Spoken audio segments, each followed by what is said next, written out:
Ladies and gentlemen, welcome back to the Evan Here's Culture campaign. We have an incredible guest on today. He is the future of saving lives in Tinseltown, in the City of Angels. He is one of the purest of angels.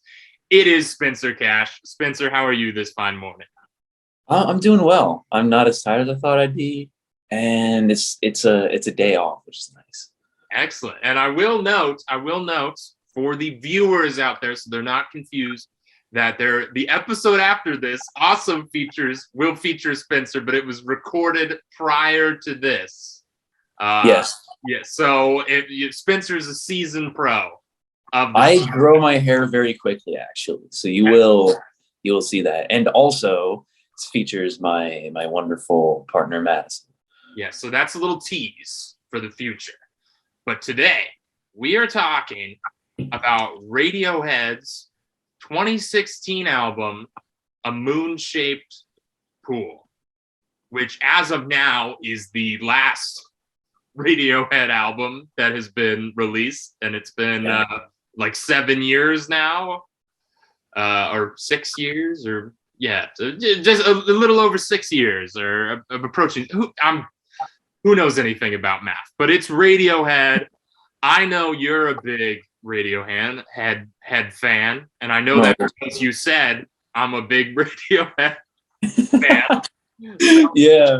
Radiohead, I mean, a lot of big Radiohead fans out there. That's what I think is one of the things that's most interesting about the band, is that they're probably they might be one of, if not the biggest band that appears on this list of albums we're going through. And they're one of the biggest bands of the last few decades, but somehow they've always managed to maintain a level of outsider status. The idea that, fans of Radiohead are like, not saying you're pretentious, but they're like, I like Radiohead. It makes me different or whatever. And it does, but there's also a huge net of fans. You know what I'm saying? Yes. Yeah, absolutely. It's the kind of thing where a lot of their topics revolve anxiety of many forms and like isolation and alienation at times. So it's like, of course, the majority of them who like it are like, yeah, I'm very different. But then it's like, there are so many people that feel this way. And like, there's only so many people that talk about it in such a way. Because they're people who don't necessarily connect with each other. So they don't see themselves as part of the grander picture of Radiohead fans. I keep saying hand, but despite the fact that I'm looking at it right now, and Spotify says that they have 15 million monthly listeners. I mean, the monthly listens on A Moon-Shaped Pool. I mean, I couldn't see this from my phone when I was listening to it, but I'm looking at the numbers now, and it's like, holy crap, this is in the tens of millions. Yeah, and it was it has, I think those numbers are probably so high because it was one of the first Radiohead albums to actually stream on Spotify, so it has a leg up on the other ones. It's had more time to be listened to. But let's jump back a moment, Spencer. How did you become the Radiohead fan you are?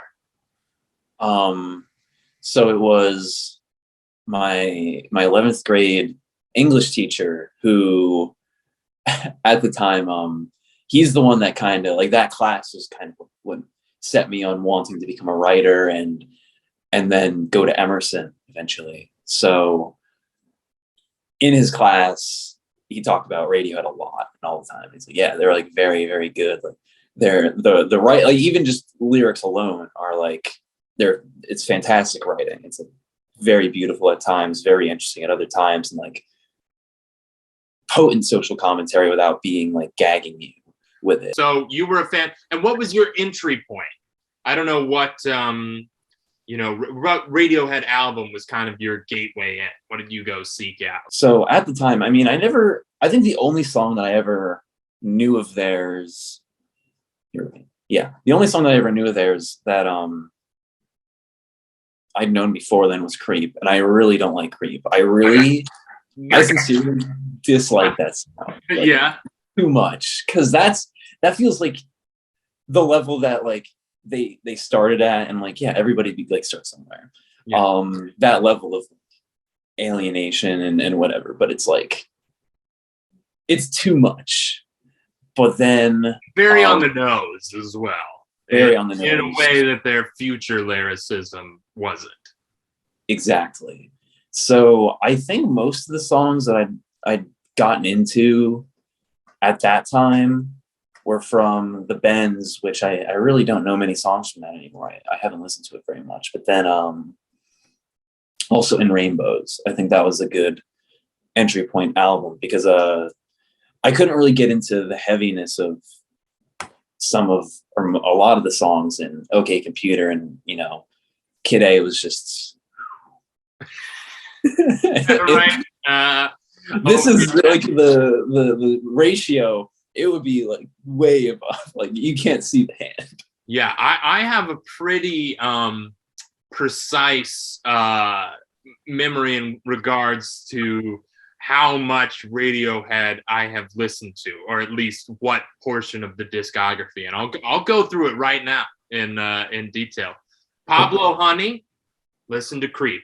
Haven't listened to the entire album. Don't really plan on it at any point. The Bins, haven't listened to the full album, but have listened to Fake Plastic Trees and High and Dry quite a bit. Those are great, yeah. OK Computer, listened to all the way through once, maybe 6 years ago at this point, and then listened to No Surprises, Paranoid Android, Exit Music for a Film, and what's the other one that I'm blanking on right now? A Karma Police. Listen to those a lot, but only listen to the full album once. Kid A, I think I've listened to 3 times in the last 2 years, but has yet to stick. Except for Motion Picture Soundtrack and How to Disappear Completely, and maybe Everything in Its Right Place a little bit. Amnesiac, never listened to all the way through. Have heard Pyramid Song and Life in a Glass House. Cannot think of what they sound like at all. I know I've listened to them. I cannot conjure anything of them to mind. Hail to the Thief, never heard anything off of. In Rainbows, I think I've listened to maybe 3 times over the last 5 years. Once again, cannot remember what anything on it sounds like except for videotape. Has never stuck. And King of Limbs, haven't heard anything off of. And then A Moon-Shaped Pool is a little bit of a diversion from that, because I, as I mentioned to you when we were recording the other one, a friend of mine back in high school, when I was trying to get into music more, this album had only recently come out. It was 2016. It was the year it came out. And he said, Moon-Shaped Pool, most beautiful album I've ever heard. And so I went out, and I didn't really understand streaming at the time. I had a very old fogey mentality towards it. So I was still using physical media. So I went to the store and I bought the CD of A Moon-Shaped Pool. I have it right here. the full deal, the disc, the little art booklet. But this actually is an Evan Here's Culture First, because it's the first time we've done an episode about an album that I had heard prior to starting the campaign. And I couldn't put a number on how many times I've heard it like the others, but we'll get into that in a moment. But yeah, that's my experience with Radiohead. Yeah. Because they've always been a band for a long time that I'm like, man, one of these days I'm going to really get into Radiohead. One of these days I'm going to become one of their biggest fans. And I'm starting to say that like a warning. Like, yeah, I started days, everybody look out, because one of these days you'll see, I won't stop talking about OK Computer, but it just hasn't happened. And I believe that era, I don't know if it's ever going to be true. I mean, I need to go back and experience some of the earlier discography again, but I don't know if I'm actually going to ever hit this point that I prophesized of. That might be for the best. Not that like they're not a great band to listen to, but like for myself, and I don't know about other people, but I can only presume based on what you said about your friend and why I am here instead of your friend. Yes, he said, I reached out to him. I was like, you should be in it, in the episode. And he said, I'm busy and I don't think about that album a lot anymore. It went in one ear and out the other. Whereas you said you hadn't listened to it a lot and were excited to hear a bit more of it. Yes. Okay. So I misunderstood what you said the other day then, because historically I have gotten into this album, like this band, when I haven't been in the best mental headspace. And that's it's like getting the reflection. I know at times in college, like how did Kid A, I really got into Kid A just like when I was kind of dissociating, walking around Cambridge and being like, whoa. But then, and I can imagine the how that accompanies those feelings of the, I'm not here. This isn't happening. I can share that with Cambridge in my mind very easily. Mm-hmm. I can see why looking around at those streets, at those squares. Well, I mean, it made for like walking down Commonwealth Avenue, listening to what friggin' Tree Fingers. Like, I don't know. It's cool. It's interesting. But then again, like I only really started to get back into them. I don't know what caused it. What I'm like, oh yeah, I want to listen to them right now. But I hadn't listened to them for years. And then over the pandemic, started again, and then just became a huge fan after that, because a lot of what they sing about is social isolation and those feelings reflecting back. And then also so much on like multiple different levels, like critiquing capitalism and just overall government, and like so much of what's been happening in America has been very amplified. And then even things like I never really connected with any of the songs on OK Computer. Like there were some I liked The Tourist a lot. Like you said, I liked Karma Police and Let Down. And then it wasn't until like using technology so much and being so fatigued by it, and then listening to a song about the over-reliance technology that came out in 1987, that you're like, whoa, dude. Whoa. Fitter, happier, more productive. Yeah, it was. I think something that Radiohead has is they do very sort of deep or exploration of what it feels like to have those social anxieties, while also taking a good look at why those come about. Yes. What about society makes you want to detach from it and pull yourself back? So I guess we should get into Moonshaped Pool and kind of how those things manifest in it in particular. And so when I bought the album, I'll give you my initial experience. I bought it and I listened to it and I thought, oh, I made a mistake. He said it was the most beautiful album of all time, and I wasn't in a place. It was truly. I hadn't heard anything in that ballpark before because I didn't listen to a lot of music, and so I guess I just wasn't ready to even truly evaluate it. I was like, I don't get this, but I kept listening to it because I had a very limited amount of CDs at the time. And so I had it on quite a bit, and I never found obviously it wasn't irritating, or else I really would have taken it out. I remember I bought the CD at one point for 9 Inch Nails' The Downward Spiral, listened to it once, got scared, never put it in. Got truly terrified by what was happening, and then never put it in again. Now I'd probably enjoy it more than I did then, but Moonshaped Pool didn't have that experience. I did play it over and over again, so it was really interesting revisiting it for this, because initially I was like, oh, I don't really remember much off of that. I remember Burn the Witch a little bit, and that's it. But as the songs were playing, I was like, oh, hey, yeah, it was all coming back. And I will say, and we will get into more of why I liked it a lot more this time. Yeah. I had the framework that was needed to appreciate it. I mean, what was your, I don't know if you remember your initial reaction to it, but what was kind of your broad experience with it? So I, like many people who will listen to this podcast, graduated high school in 2016. Sure. And the teacher that I had was in 11th grade. So I kind of gotten a feel for what they sounded like in like 2015, 2014. And then this album came out. I remember being at work. I used to work at a bakery. So all I would do all day long was sit and wash dishes and listen to music. I mean, there would be times where I'd be able to participate in the fun too, but for the most part, I was there. The fun of the bakery. Yeah, exactly. Like, I got to make some buttercream every now and then. Oh, wonderful.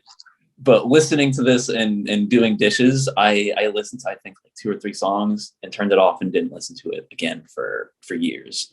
And I don't know, I think I was just probably into something else at the time. And I was like already not wanting to listen to Radiohead. And I'm like, all right, not doing it for me. And then as I've listened to more of their stuff, I feel like I've kind of treated this like, as you probably know, I was in it for a phase, like, loved Bob Dylan. I really, really loved his music, but only like early Bob Dylan. Only like, that Blonde on Blonde, only that, or earlier than that even. I'd say like Freewheelin'. Yeah, Freewheelin' was my favorite. And then there's albums of his that are just so drastically different and deviate so much in the future. And I've always kind of treated it like, you know what, I'll get there someday. I'm not there right now. I don't feel like listening to it. I'll get there someday. And yeah, like I was saying, I hadn't listened to this at all. Like I did not know any songs except for Burn the Witch and True Love Waits. Because those were kind of in the Radiohead rotation for a while before they actually got on a record, from what I understand. Yeah, there's a couple on there. Like, I know one of my favorites, I think, I don't remember which one, but like they started playing it in 2009. Another they debuted in like 2014. So like these are things that they were messing around with for many years, but like you said, didn't get true releases. Like True Love Waits is the one that they played in the 90s. Right. It's on live albums from far before that this. Yeah. Or it's on a live. I don't know. I'm no expert. But it's on YouTube. All that matters. It was in the works for quite some time before it found its place here. So why did I like the album more this time? Well, one, I had that framework, but there's just some really strong tracks on here. I mean, Burn the Witch, which leads us into it, I think it was nominated for a Grammy for like Best Rock Song, which is one of those things where I guess if you're gonna nominate it, that's the category you nominated in. Is it a rock song? No. Who can say? I wouldn't. It's like, because separately, because I didn't know any of the members of the band, like really liked Johnny Greenwood from a lot of the PTA movies scores. This sounds more than most of their discography. This sounds like, it starts off sounding like Score, which is really interesting. Yes. Yeah, there are definitely, I think there are middle parts, especially, that really, some of the middle of the album really kind of sound like those Johnny Greenwood scores, but have the elements of them. But yeah, Burn the Witch kicks us off strong. It has some very evocative lyrics. Low flying panic attack.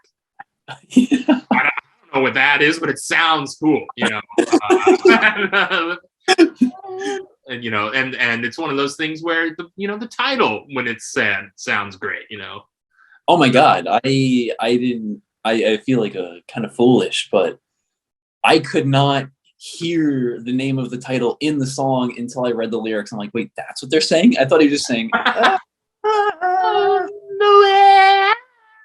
Yeah, definitely. I can't even attempt to really do a true impersonation. I mean, we talked a little bit about this in the car seat headrest episode. I would say his voice airs closer to the side of technically good.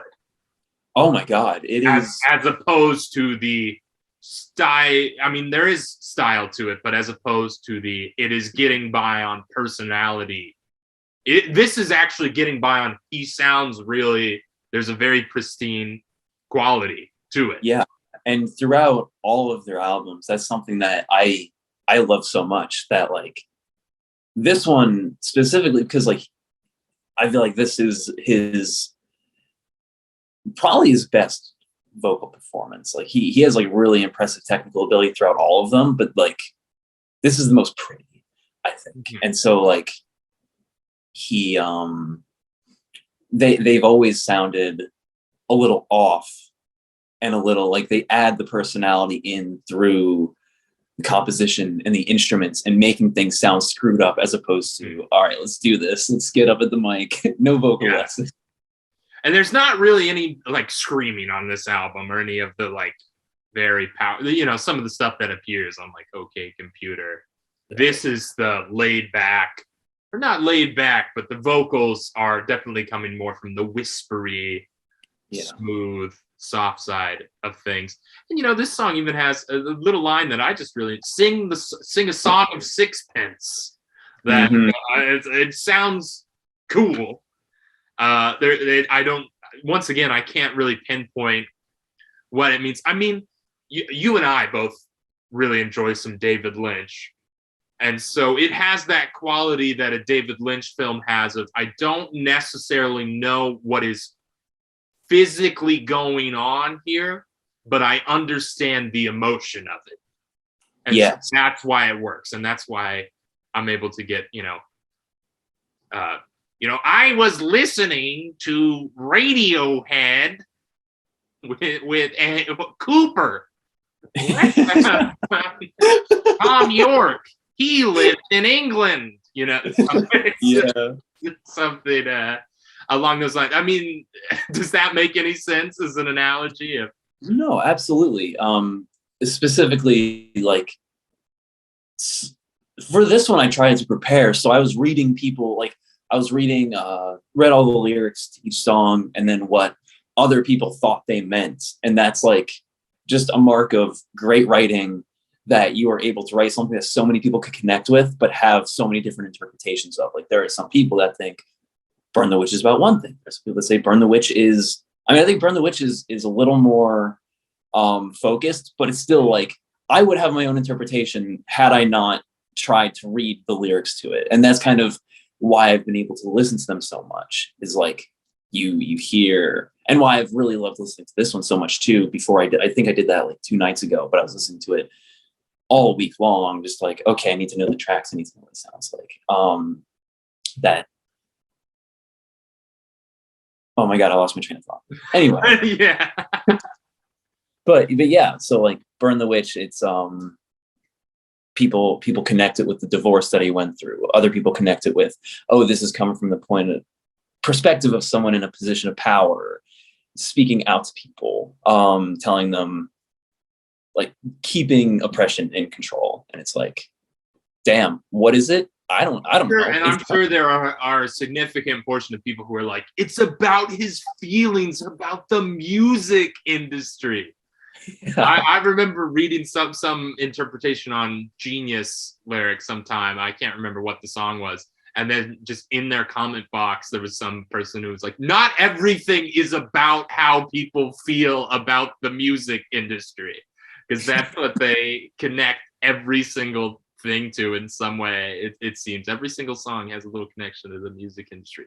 Burn the Witch, was really fantastic. And when I was in Florida at the beginning of this year, and I was trying to, I usually like to try to find some songs that accompany, takeoff and landing very well. See if I can time things out to make something interesting happen on the landing. And I was really, we were getting, close to the landing. I'm like, crap, I don't have anything in the background. And I was looking at the albums I had downloaded, and I was like, Okay, Burn the Witch. We're putting that on, and it worked. It felt good, Yeah. you know. It felt good to come down, hit that landing on the Burn the Witch. Made sense to me, and witches fly. So overall, good track. And then I would say right after that, Daydreaming is the best track on the album. Is my I think that is when I think of Skylar, the friend who said this is the most beautiful album I've ever heard. This is the song I imagine that he was really talking about. I love the sounds on this.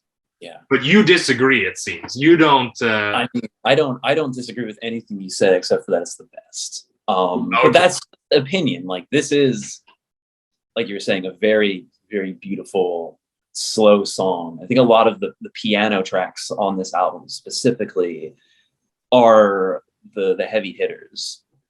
And this one is, just really, really, really nice. I think, and I think I just really enjoy it when they lean into the strings. And this one has some great strings at the end. And I like, once again, the lyrics are very interesting and very much leave room to put your interpretations on, despite them saying, dreamers, they never learn. And it's like, that does sound very like, oh, I know exactly that makes a very, very literal, like, dreamers, they never learn. You can look at that very literally, but just the way they do the music, you're like, what is it that they don't learn? What are the dreamers? Who is a dreamer? What is a dreamer? Is it a dreamer in the sense of, people in relationships looking forward, like it's too late to get out of the relationship, kind of linking to divorce, or is it linking more to just like creatives? Yeah, or is it about the music industry, like where you've spent too long with EMI and getting out of it? They have your back catalog, and you have to move on. Is that what it's about? Who knows? Who knows? Who can say? It's probably a lot of interpretations. I think it is the best on the album. If somebody asked me what should I listen to off Moonshaped Pool, I would say, Burn the Witch and Daydreaming would be the ones I would throw to, and because those are really, I personally feel like the album for me peaks at Daydreaming, which, if you've got, how many is it? It's 11 tracks. I've got, lucky I have the CD right here for quick reference. It's probably not a good thing to say that your album peaks after the second track, but that is, just how I feel. It's not like the middle doesn't grab me. It's just, or that I don't like it. It's just that it's lost a little bit of steam for me personally. I think if I were to say an overall thing about the album, I admire it and respect it more than I actually want to listen to it. Interesting. And I listened to it a lot to prepare for this, and I of course listened to it a lot, back in the day, back in 5 years ago or whatever it was. And because I'm looking for that thing. I'm looking for that thing that is like, okay, I get it now. I get why people hail this as one of, the best albums of that decade, or a master. Some people, masterpiece. And I just couldn't find it. But there's moments on the middle of this album that I do really like. Identikit, I like that. Broken Hearts, Make It Rain, Broken Heart. There's bits on Glass Eyes I like. There's bits on all those. There's not a track that doesn't have something I like in it, if I conjure that moment. I mean, what you seem to have more bits in that middle that you really connect with. What are some of the ones that jump out to you? So just connecting with what you said, that like, you understand why it's so significant, but you can't find it. That was exactly how I felt for so long, because I've given this a shot every now and then, and I start Burn the Witch, or I just try to shuffle it, and I'm like, there's nothing that I'm not getting, that it's not scratching the itch. And like, you think about Why It's Hailed is so great. Like, this is the first thing that like they made of significance that had a positive reception. And like, it's been 7 years since this came out. About like 9 years before that was when their last Yeah, because King of Limbs was very divisive, from what I understand, right? I mean, King of Limbs, I think the studio release kind of sucks. They went back because this is all kind of like done through computers and things. Yeah. But then they have a YouTube. It's on YouTube. It's they like recomposed it to fit with just regular instruments and playing in those loops. With how like they have like 2 drums on multiple songs just because of how like loaded the rhythm section is. That's probably my favorite Radiohead thing. But then King of Limbs studio is like my least favorite. I have to check that out. I always really admire that when an artist goes back and like fixes an album. I mean, I mentioned this a little bit with Car Seat Head. The other example I can think of is, Daft Punk. People didn't love Human After All. And then they went back and in the live album, basically fixed everything by making, all the mashups of the old songs with the Human After All songs. People were able, but you can only do that if you're a good band to begin with, because there has to be something there to enhance. If there's not anything of merit, then you're only going to take it to slightly better if you go back and, like they did, re-record it with the instruments. But on Moonshake Pool, so you found the thing that I did find the thing. It took a little while, but like, it definitely feels, it's 11 tracks and it feels like the middle point is Full Stop. So then I do like Full Stop. I like it's got an interesting pace to it, and I like you really messed up everything. Sometimes I think, even though we talk about sort of the more abstract Radiohead lyrics, sometimes when they hit you with something that is very literal, it does cut deep. You really messed up everything. It's like, well, that, there's not many ways to read into that.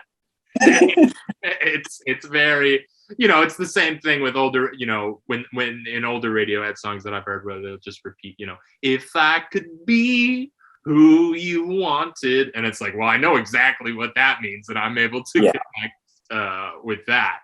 Full Stop. So Full Stop. It's I really enjoyed the second half of it, but like I can never get into the it comes on and I'm like, it's just not for me.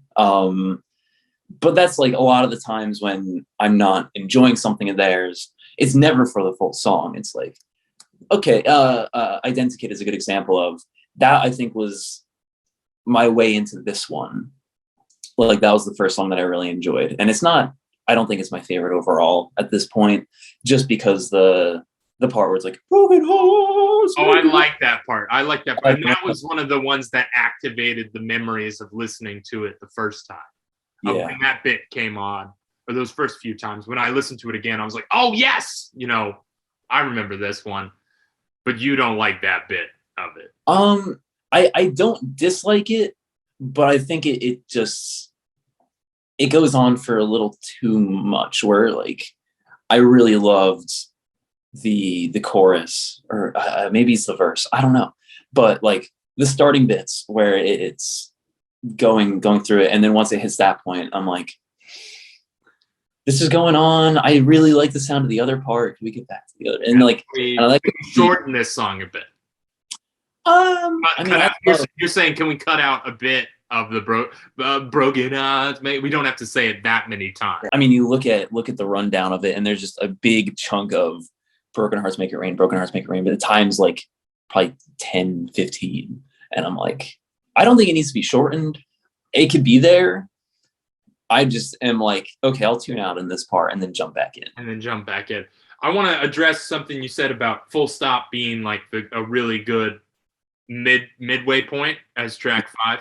This is what really interested me I thought was really interesting when I looked it up, is that they organized the tracks on this, and I should have noticed this just by listening to it, but they did it alphabetically.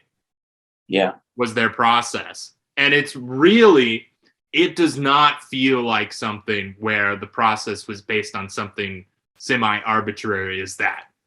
It comes off very much as this conceptually flows incredibly well, where you have you start with something big like Burn the Witch, and then you get more introspective, and then in the middle you got this one that has this very strange dissonant pace and is a lot longer than what else appears on the album. And it's like, I know that they might have made the songs and then named them because one of them they had played before and introduced it as something else, and then they renamed it. And it's like, did they just rename it? You think there's a little bit of Carnival Barker rigging the game a little bit, you're saying? I mean, that's always fun when there is. Yeah. We did it alphabetically, and we're in control of what letter of the alphabet every song starts with. Yeah. And then, just going back, like, I think talking about that midpoint, Glass Eyes is probably one of my two favorites. Like, yeah, and that's a nice transition between Full Stop and Identikit. Yeah, if it's like an 11 track album, like, and there is a midpoint, it could be just Full Stop, or it could be the two of them working together, where it's like, okay, here's one that's more intense and more clear, and then here's one that is like, here's some very beautifully written lyrics that is, it just sounds so. Yes. I will say, you talk about kind of tuning out for Identikit and then coming back into it. The one that really wins me back, Present Tense. Present Tense is probably my favorite too. Present Tense, which I think was one of the ones that was in development for a bit as well. And I really like it. And once again, that comes, I think it's got some strings on it, and it has these beautiful female vocals, which, from what I could determine, were done by the women who were performing the strings. Mm-hmm. And they sound great. I mean, it's the same thing, that I feel with Daydreaming, where it just becomes, the longer it goes on and the closer it gets to the end, and they introduce all these different instruments and all these different sounds, it just really crescendos to something beautiful. And there's a lyric in it that repeats. For the first time I heard it, I thought it was "You Are Loved," and then I thought, I was like, well, that's nice, that's cheery, that makes me feel good. And then it turned out that when I looked it up, it's like, are they really saying something that's simplistic? "In You I'm Lost" is what they are actually saying, and I find that to be, as much as when you mishear a lyric and you grow an attachment to it, the real lyric has to be pretty good to get over your initial, I misheard that. And it's a great line. Yeah, absolutely. Something that you pointed out that I think is also just a really interesting thing about them is, throughout all of their albums, and like this one applies, and this is like one of my two favorite songs in this album, that like, it has that starts out a little more stripped, or starts out in a certain way, and then once the guitar comes in, sorry, I was looking for the wrong song. Yeah, the guitar comes in, and then they just build and build and build, and more gets layered on, and they do that a lot. And with that "In You I'm Lost" line, it's like, you hear it, and it's like, oh, what did he say? It's kind of similar to like that Burn the Witch, like, wait, what's going on? And then it's like, oh, "In You I'm Lost." Oh, that's nice. Oh, "In You I'm Lost." Oh. Yeah. And it's one of those, "In You I'm Lost," we can read that as a very positive way of saying, like, I'm in love with you. Or we can read it as, I've sort of lost a bit of my identity, and now that we've separated through this divorce, that piece is with you forever. I mean, you can look at it either as being a very loving, tender lyric, or there's a bit of despair And that's like, I think they're with, I keep saying with everything they do. And I need to correct that because they don't do everything all the time. Yeah. Everything's in its right place, don't worry. So they have are two colors in my head. And like, that's kind of, I feel like with this, when they're talking about love and they're talking about separation, like it works on both of those levels. And like, I don't think that's unintentional, or you can walk away with one reading or the other reading. It's like, yeah, there was a time when if you said that to her, or if you say that to anybody, it's like sweet, tender love and care. But then part of the beauty is that there is that love still there in that lyric. Like that love is not stripped from it.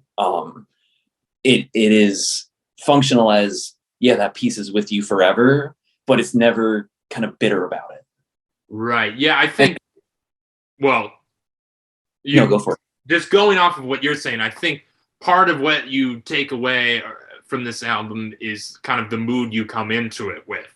Because if you come in sort of a happy place, I think then you walk away with, oh, there was a very loving, album full of bright sort of spots, even despite the fact that they say you messed up everything in it. But if you're in a dour, depressed mood, then you're going to walk away, God, that was a sad album.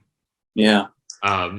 It's certainly sad, but it's whether or not you want to see, there is sometimes like something to take away from that.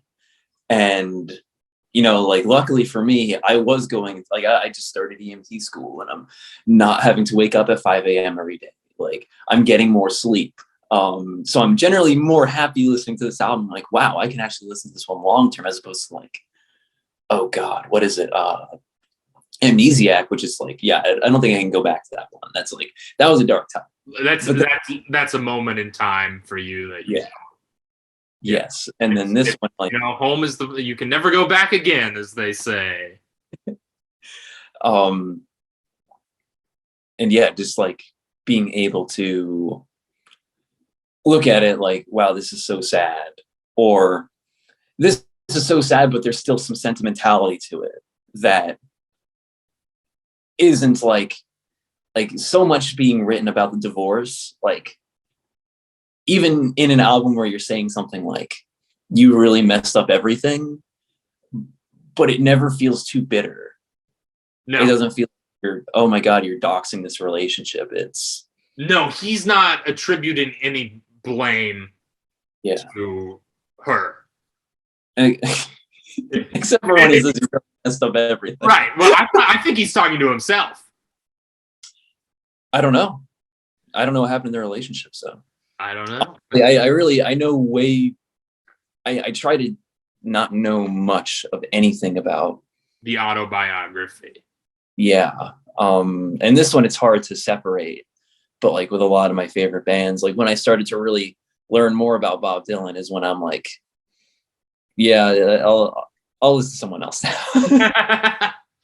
Yeah, I understand that. And then, so we get to kind of the close of the album. We have Tinker, Tailor, Soldier, Sailor, Rich Man, Poor Man, Beggar Man, Thief. Cool title. I believe comes from, a nursery rhyme or a poem or something like that. I don't have any strong feelings about that. I don't know if there's something about that I don't know if it's fatigue by the time you reach that song. Like it doesn't stand out a whole lot, but also you've listened to 9 songs in a row that are like, I mean, this kind of goes along with like the pretentiousness of the listeners, where a lot of their stuff isn't the most like easy listening. Like you kind of have to like some in this one, like, yeah, you can throw it on the background and not listen to it. But then other times it's like you're in it.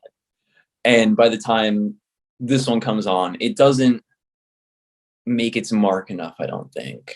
Not like I can't critique them as musicians. I know, absolutely not. When I listen, because I listened to it in sequential order a couple times, and then listened to it on shuffle a couple times, and I just realized I liked it a lot more when it was on shuffle, but still not my favorite. No, but then we close with True Love Waits. Yeah. which is a very beautiful song. Oh my god, dude, that's Very sad song in the context of the autobiography, especially though. Oh. Of like, this is now we're recording it. Now we're finally, because it's like, it's almost like it's like an exorcism of sorts. Like, we gotta just get this thing on CD now, or on CD. Oh man, CD right here. We got get it on on digital. Yeah, it is very pretty, that song. See, that's like, it's very sad in the context, but then like similar to that lyric in present tense, it kind of feels like the last shot in La La Land to me, where it's there is something like still, I mean, the chord changes make the intention way more clear between versions, but when you end on a song like that in its finality, like, should his ex have listened to it, it kind of has that I'm looking right at you, but not with hate. Like, here is that thing that I wrote for you that we shared. Yeah. And I just think of Emma Stone's glassy eyes. Yeah. It's well, it is definitely if Radiohead never comes out with another album, because it's been a while. I know they've got, York and Greenwood have a new band right now that they're doing stuff with. But if Radiohead never comes out with another album, it's both a perfect note and an incredibly sour note to end on, if this is the last sort of statement, because the last lyrics are "Don't leave." Just don't leave, don't leave.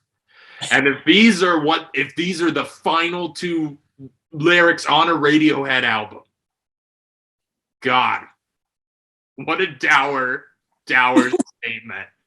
I think it's a fitting end with the rest of it. It's fitting because it's like they've recorded a song that's been in the catalog for a while in the public. The fact that we're gonna end on some sad shit, like and which makes sense. Once again, it's both a beautiful ending and, man, wow, the last gasp of Radiohead as a band. If this is it, I mean, what a way to go. I mean, this is like the kind of thing where after not making an album for so many years, you have to ask, like, was this ever intended? Did they ever want to make something else? And then extenuating circumstances and like wanted to be there for one another or something, like they're like, okay, let's do another album. Because they kind of went, like, Greenwood was doing a lot more film scoring between the time of this and King of Limbs in that 5 years. And it's like, I mean, I guess they probably wouldn't have wanted to go out on the sour note of King of Limbs either, but I don't know. Yeah, I'm sure, this is, we'll see if they do another album. But once again, that this is a good enough album, I think, in the context of their discography, that it would be fine to leave well enough alone. Like, we went out on a good note here. So it's like they accomplished what they wanted to accomplish as musicians, and now they can do what they want. As composing all their films and doing all their art and having, they seem, at least as of recently, to be in a good place, whereas this album was mired in, just tragedy all around. But once again, I think my overall thoughts are, it is an album I really admire and can recognize why it has a strong following. But I've searched for the thing. It's like searching for God in the bottom of a bottle or something like that. You drink and then you feel like shit, and at the end, God was nowhere to be. nowhere to be seen, but you enjoyed that alcohol for a little bit. I don't know if that's the best. As I was saying those words, I was like, is that really how I feel about the album? But yeah, it definitely is like, this is not the album for me, but I don't walk away, God, I hated that album, or I can't. Why would people like this? That's not how I feel at all, you know. Yeah. But you have developed a greater appreciation for it. I have. It's definitely grown on me in a way that I think I'll be listening to this one longer into the future than a lot of their other albums that I have grown appreciation for way faster and like to a much stronger degree. I think this is more accessible every day. Whether or not I want to, feel the lyrics or not. Yeah. But you can throw it on and it's like, okay, this is like a very beautiful, calm album with a few outliers. Or it's, whoa, I'm a little depressed. Yeah, and I think the fan base of Radiohead seems to, or if you look at, this whole thing is premised on the Pitchfork list. Yeah. And this is the first time since their existence that they didn't top, a list of albums of the 90s. OK Computer was number one. Albums of the 2000s, they had Kid A is number one. This is the first time that they couldn't do it. It was all the way back at 123. And that's not a knock or anything. It's just, and it's not even to say that their relevancy has gone away. It just feels like, I think maybe it's just the sense of groundbreaking. Those albums were groundbreaking in a way that this one isn't. And also, if you look at the reader poll that they did of top 200 albums of the last 25 years, Kid A and OK Computer were 1 and 2, and then In Rainbows was 4, and then Moonshaped Pool was 81. The general sentiment, I think that's got to be from, and people have had a longer time to sit with those albums, and they've still held up. So I think that increases, that they're standing, but, they're. It's certainly, like you were saying, groundbreaking in both, the topics that they were talking about and the way that they handled those discussions, and then also like rising to fame and popularity and being like a heavy hitter prog rock band, and then just deviating from that so drastically. Like I was talking to Joe about this yesterday because I was talking about going on the show. Yeah. He's like, tell Evan I said hi. But then because he was wondering like, okay, what was your access point? Because he's tried to listen and likes a couple songs, and I'm like, I mean, if you listen to like OK Computer, like you hear them, but then you also hear like moments of the Beatles and Johnny Cash and Queen, and being able to connect with some of the biggest pop culture icons while making something so clearly defined. This does not do that. No. This is them being on the list. I mean, I love the album. I don't know if I'd put it on the list. It doesn't do anything. I mean, up 200, it's like 128. I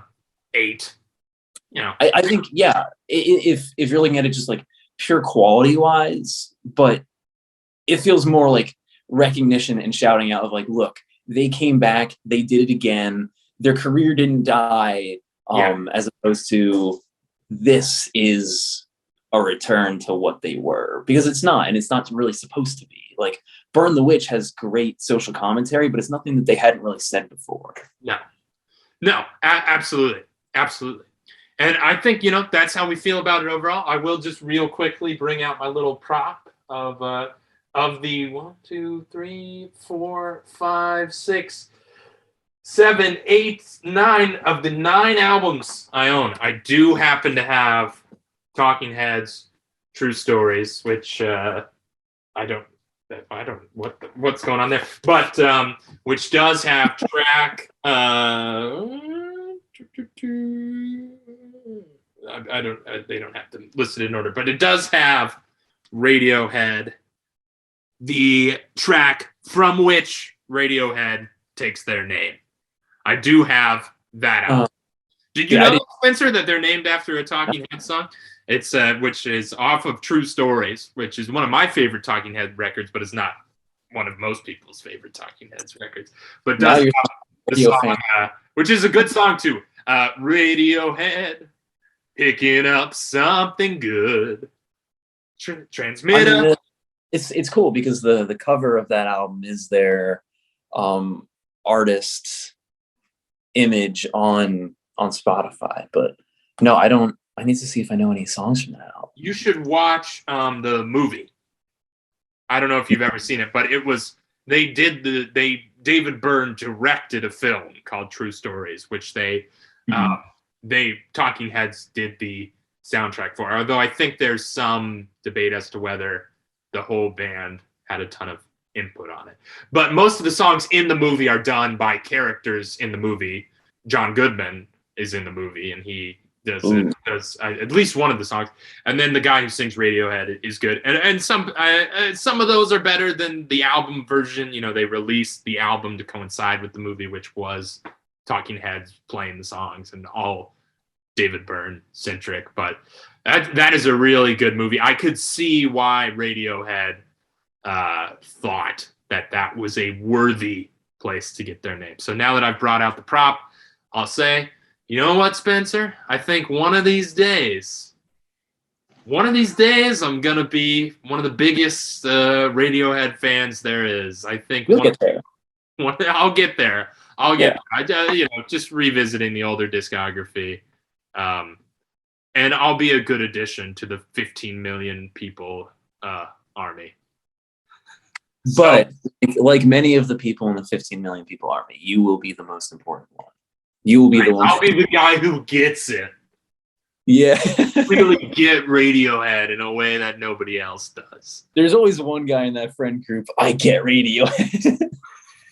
I just really get what you guys don't get Radiohead.